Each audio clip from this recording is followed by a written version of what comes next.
Hello साथियों, मैं इनकी स्वागत करता हूं आपके अपने YouTube channel Chaurasia sir classes में।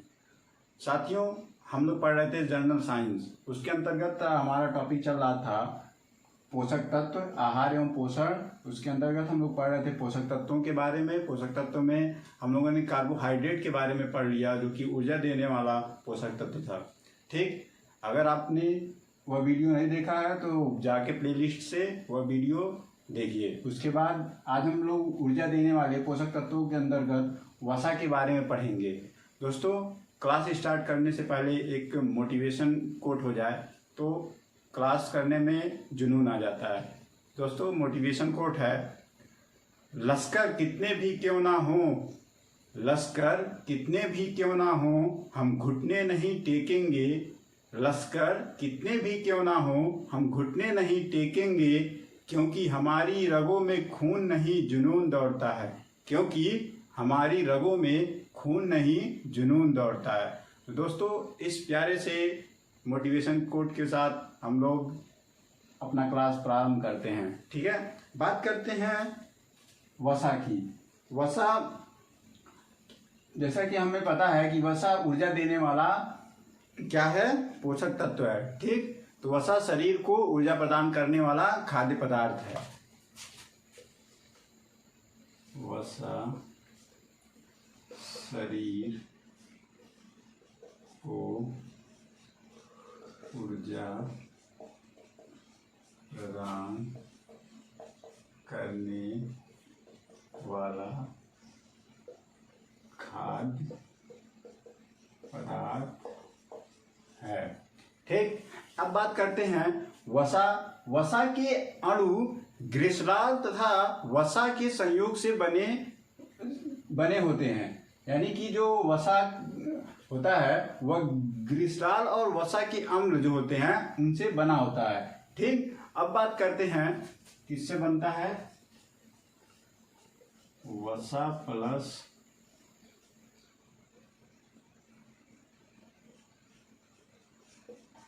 स्ट्रॉल।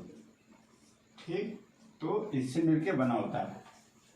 कार्बोहाइड्रेट की तरह ही इसमें भी कार्बन, हाइड्रोजन और ऑक्सीजन का यौगिक होते हैं। ऑक्सीजन की मात्रा इसमें कम होती है, इस वजह से इसका पाचन हमारे शरीर में बहुत ही धीमे गति से होता है, जिसके कारण यह शीघ्रता से हमारे शरीर को ऊर्जा प्रदान नहीं कर पाता है।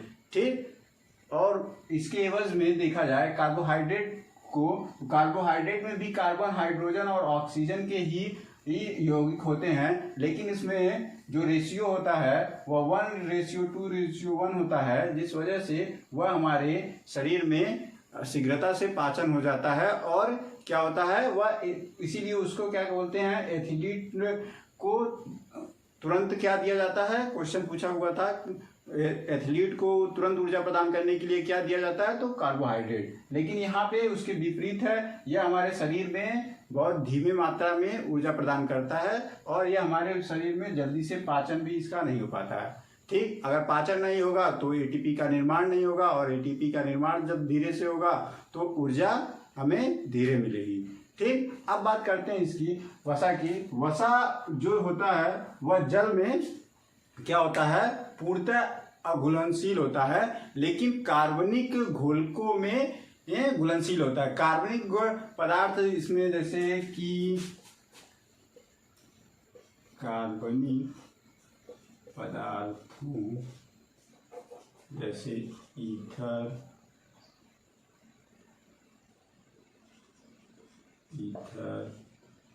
बेंजीन, इन सब में घुलनशील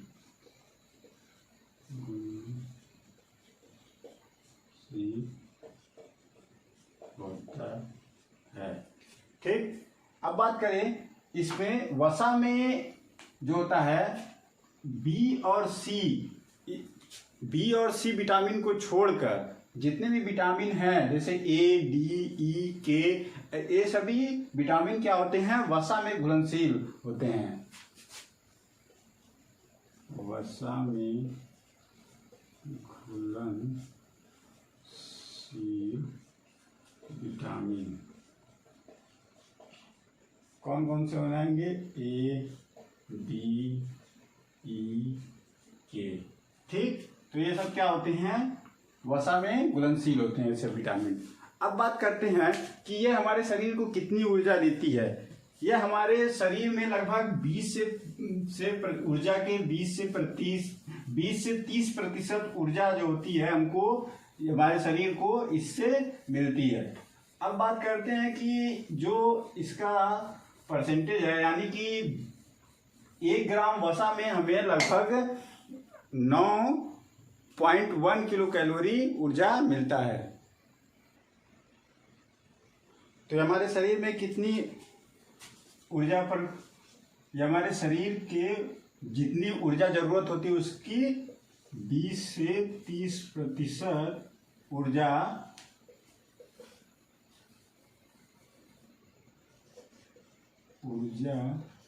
मात्रा की पूर्ति करता है। ठीक,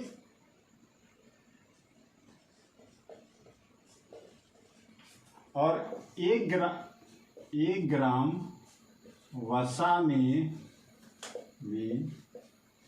लगभग 9.1 या 9.2 किलो कैलोरी ऊर्जा प्राप्त होती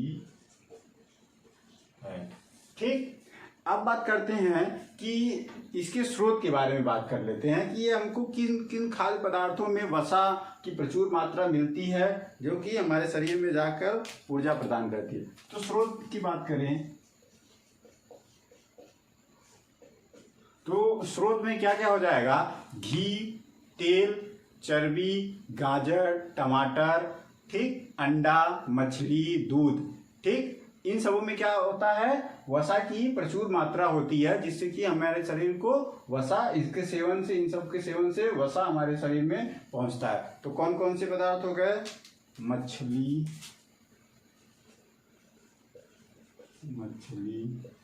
अंडा, तेल, घी, उसके बाद दूध, और क्या हो गए? टमाटर, गाजर।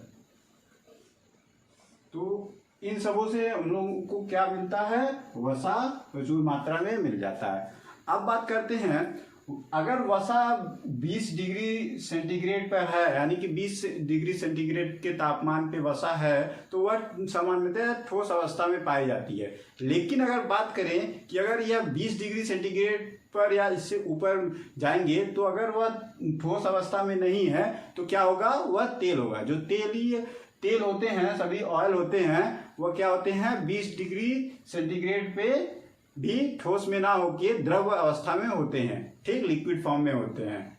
अब बात करते हैं कि जो वसा होता है वह एस्टर बंध से ये बंधा हुआ होता है, कि इसमें एस्टर बंध होता है। अब एस्टर बंध का देखिए उदाहरण के तौर पे देखें तो हमने बात किया कि मैंने पहले ही बताया है कि जो वसा होते हैं वह ग्लिसरॉल और वसीय अम्लों के संयोग से बनते हैं। ठीक, तो आइए उसके उदाहरण से हम लोग देखें कि उसमें एस्टर बंध कैसे होते हैं। ठीक,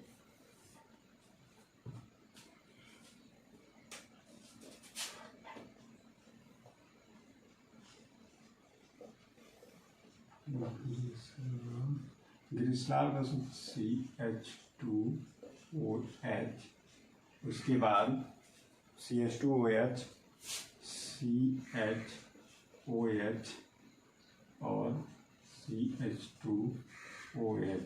ठीक, अब इसमें वसीय अम्ल में हम लोग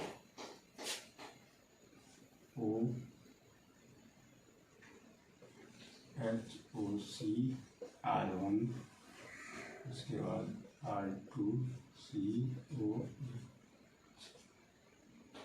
उसके बाद R3COOH।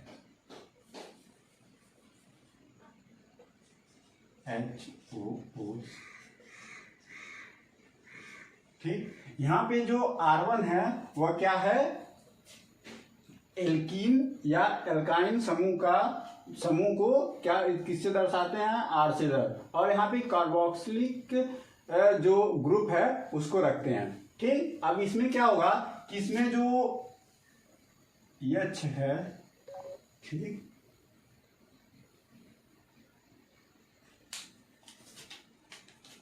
इसका जो H है इसके साथ बॉन्ड ग्लिसरॉल के OH से, OH ग्रुप से बॉन्ड बना लेता है और हाइड्रोज H2O निकल जाता है। ठीक, तो इससे क्या हो गया, कितना, 3 H2O निकल गया। ठीक, अब बचा कितना, देखिए CH2, ठीक, उसके बाद CH2O, C double bond O, उसके बाद R1। ठीक, देखिए 2 O हो गया, 1 C हो गया, CH2 हो गया, R1 समूह हो गया। ठीक, इसी प्रकार CH2O, C double bond R2, इसी प्रकार R3 C।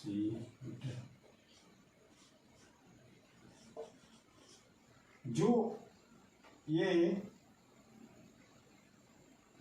C double bond O और R और R, अगर इसको हम लोग R करें तो यही हमारा क्या हो गया, एस्टर बंध। ठीक, तो एस्टर बंध से किसका निर्माण होता है, वसा का। ठीक, अब बात करते हैं वसा के, वसीय अम्ल के या वसा के कितने प्रकार होते हैं। तो यह जनरली 2 प्रकार के होते हैं, एक संतृप्त और एक असंतृप्त। ठीक,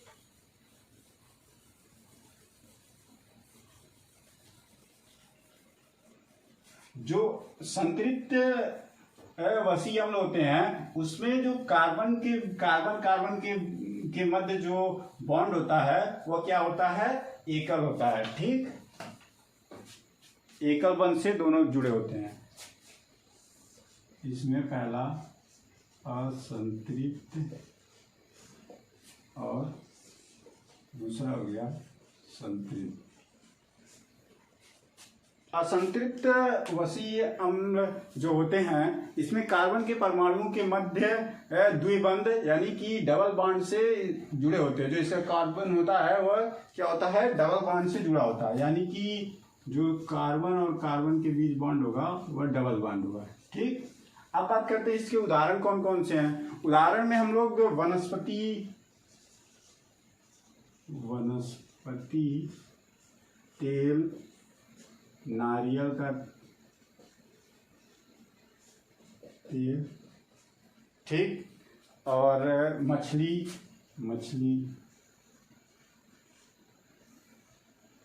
का तेल। ठीक, इन समूह में यह सब क्या होते हैं, असंतृप्त वसीय अम्ल होते हैं और इसमें कार्बन आपस में डबल बॉन्ड से जुड़े होते हैं। वहीं अगर संतृप्त वसीय अम्ल की बात करें तो इनके मध्य जो कार्बन परमाणुओं के मध्य जो बॉन्ड होता है वह एकल बॉन्ड होता है, यानी कि सिंगल बॉन्ड से, यानी कि कार्बन से जुड़े होते हैं। और इसके उदाहरण में बात करें तो घी हो गया, घी, मक्खन, चर्बी। ठीक, तो ये सब क्या होते हैं, ताड़ का तेल,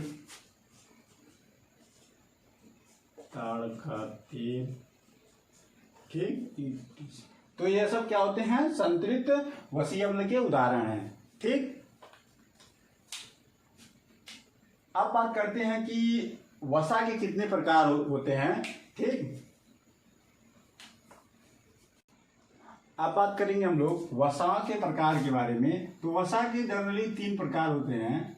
वसा के प्रकार, इससे पहले हम लोगों ने वसीय अम्ल के प्रकार जो पढ़ा है, संतृप्त वसीय अम्ल और असंतृप्त वसीय अम्ल। और यहाँ पे क्या है, वसा के प्रकार 3 टाइप के होते हैं। एक तो सरल वसा, दूसरा संयुग्मित वसा और तीसरा होता है व्युत्पन्न वसा।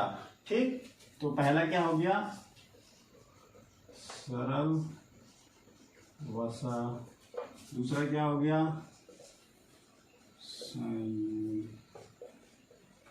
संयुग्मित वसा और तीसरा हो गया व्युत्पन्न वसा। जो सरल वसा होता है वह ग्लिसरॉल और वसीय अम्ल के मिश्रण से बनता है। ठीक, यह किससे बनता है, ग्लिसरॉल प्लस वसीय अम्ल। और जो संयुग्मित होता है, संयुग्मित वसा होता है, यह सरल वसा और क्रियात्मक समूह जो होते हैं, जैसे OH ग्रुप हो गया, उसके बाद COOH कार्बोनिक ग्रुप हो गया, तो ये सब ग्रुपों के ये जो समूह होते हैं इनके मिश्रण से बनता है, वो क्या होता है, संयुग्मित वसा होता है। सरल वसा प्लस क्रियात्मक समूह। ठीक, इनके उदाहरण में अगर देखें हम लोग, तो उदाहरण में कौन कौन से आ जाते हैं, फास्फोलिपिड जो कि कोशिका की झिल्ली में पाया जाता है, जिसे उस कोशिका की झिल्ली का निर्माण होता है, कौन सा होता है, फास्फोलिपिड। फास्फोलिपिड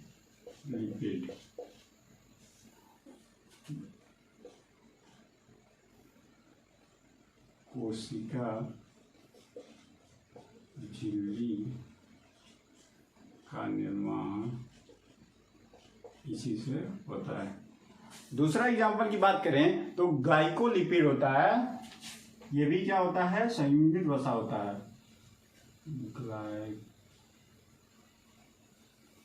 क्या होगा, ग्लाइकोलिपिड। तीसरे संयुग्मित वसा की बात करें तो लियोप्रोटीन होता है, जो रक्त में वसाएं इसी रूप में पाई जाती हैं। ठीक, उसको क्या बोला जाता है, जो रक्त में वसा की मात्रा पाई जाती है उसको लियोप्रोटीन बोला जाता है। लियोप्रोटीन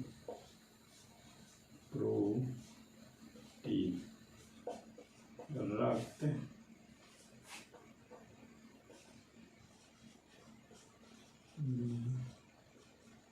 वसा इसी रूप में पाई जाती है। ठीक, अब बात करते हैं व्युत्पन्न वसा की।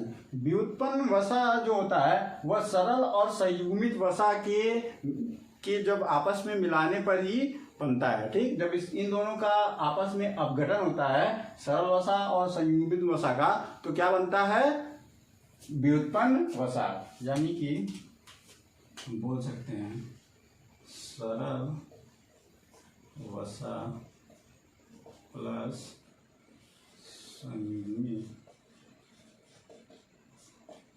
वसा के अपघटन के द्वारा। तो क्या प्राप्त होता है हमको, सरल वसा और संयुग्मित वसा के अपघटन से व्युत्पन्न वसा। ठीक, अब बात करते हैं हम लोग, ये तो वसा के प्रकार हो गया, वसीय अम्ल के प्रकार हो गया, उनकी फंक्शन। अब बात करते हैं उसकी फंक्शन यानी कि कार्य के बारे में, वसा के कार्य के बारे में। वसा क्या होता है, यह ठोस रूप में शरीर को ऊर्जा प्रदान करता है। ठीक, कार्य के बारे में बात कर लेते हैं।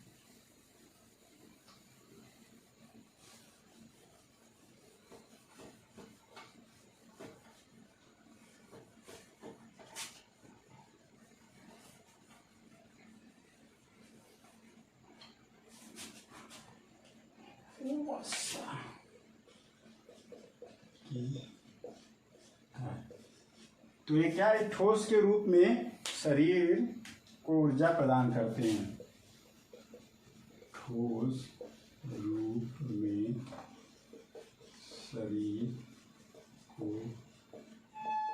ऊर्जा प्रदान करती है। यह जो होता है तो जो वसा है उसका कार्य होता है, यह त्वचा के नीचे जो हमारी चमड़ी होती है उसके नीचे जम जाता है और जो टेम्परेचर होता है मानव शरीर का उसको बाहर अंदर बाहर जो या तो ना अंदर जाने देता है बाहरी टेम्परेचर को, ना तो बाहर के अंदर के टेम्परेचर को बाहर जाने देता है। ठीक, छोटे बच्चों में आप जनरली देखते हैं कि वसा की मात्रा ज़्यादा होती है, उन लोगों में तेलीय पदार्थों की मात्रा ज़्यादा होती है जिसके कारण उनको कम ठंडी लगती है। ठीक,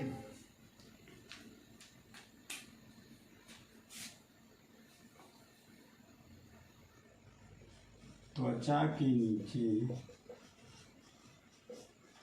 ठोस रूप में जमकर ताप को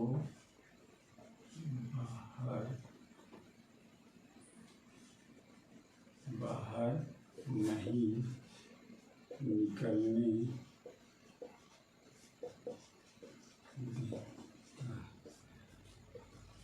तो वसा के हमने कार्य की बात करें तो वसा क्या होता है कि हमारे जो सेंसिटिव जो आंतरिक अंग होते हैं उनको क्या करता है कि उनको चोटों से बचाता है। ठीक,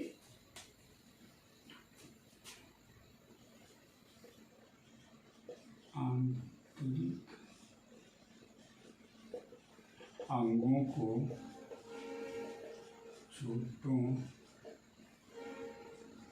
से बचाता है। ठीक, अब बात करते हैं कि जो इसकी वसा अगर हमारे शरीर में ना हो तो इसकी कमी से क्या क्या रोग हो सकते हैं, विकार हो सकते हैं, और इसके अधिकता से अगर जो अधिक मात्रा में अगर हम लोग वसा खा ले लेते हैं अपने खाद्य पदार्थ के रूप में ले लेते हैं तो उससे कौन से विकार उत्पन्न होते हैं, तो इसके बारे में आइए जानते हैं।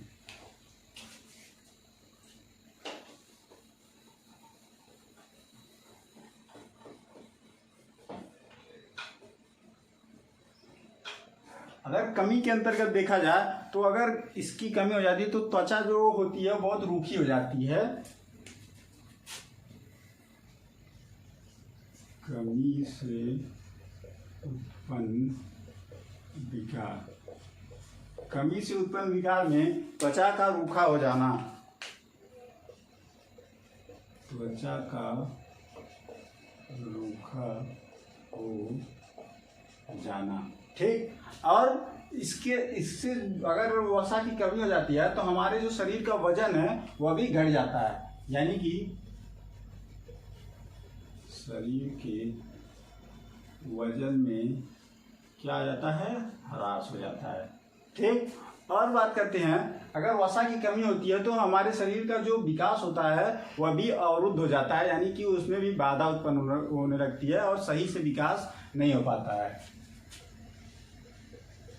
शरीर की वृद्धि अवरुद्ध हो जाती है। ठीक, अब बात करते हैं कि इसके अधिकता से होने वाले विकार की, तो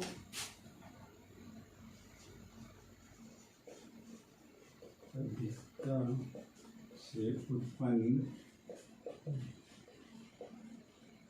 विकार, अधिकता से उत्पन्न विकार के अंतर्गत हम बात करें तो जो शरीर होता है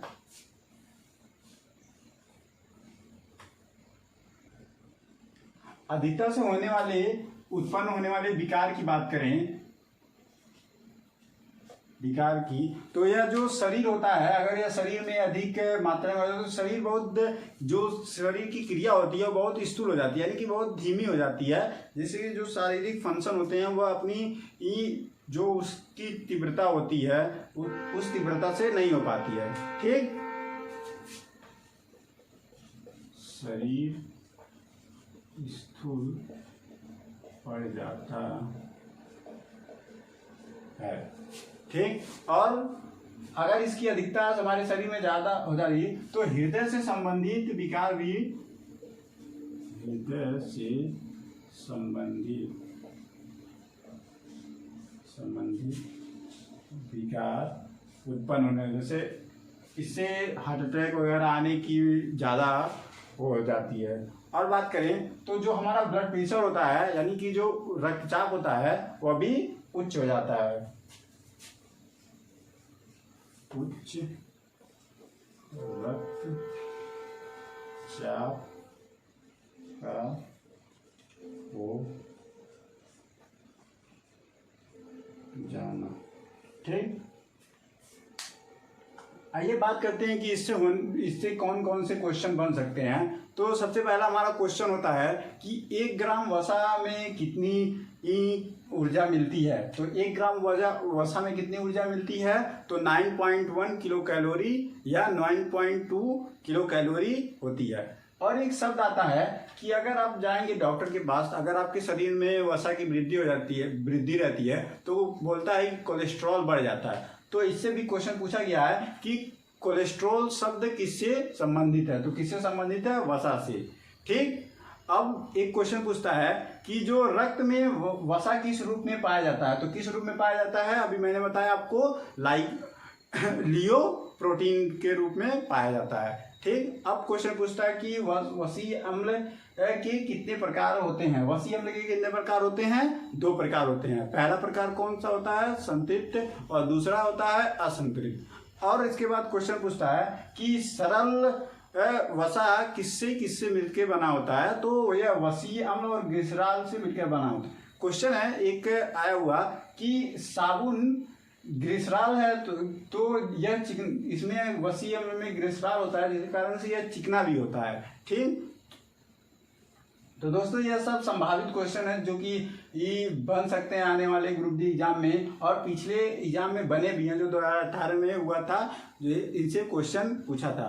तो दोस्तों आज के वीडियो में बस इतना ही। इसके बाद हम लोग बात करेंगे पोषक तत्वों में प्रोटीन के बारे में। तो दोस्तों अगर आपको वीडियो पसंद आई हो तो कमेंट बॉक्स पे जरूर लिखें, और कुछ सुझाव हो तो जरूर दें। धन्यवाद।